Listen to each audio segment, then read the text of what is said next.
Okay, so we've moved on to the bathroom, and what I like to do about 2 weeks out, or you can even start doing this earlier, is just to go through all of the different places that you keep things in your bathroom and start taking out things that you don't use, that you don't need, that are expired, that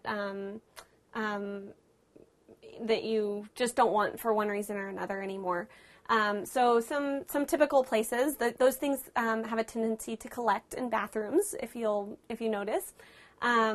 So I even try to do that, a few times during the year. But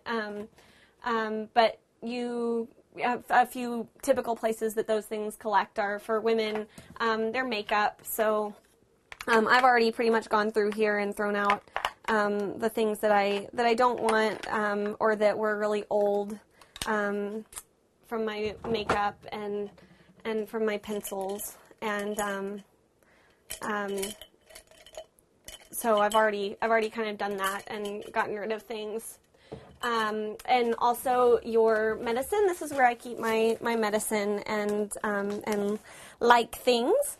And so I can go through here and make sure that I don't have any expired medicine, because I wouldn't need that anymore.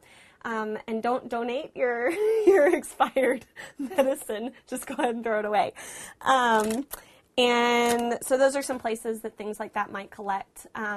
Also, your if you have a behind your mirror section, that's a place you'll want to look. Any drawers, cabinets, it's a good time to clean that stuff out.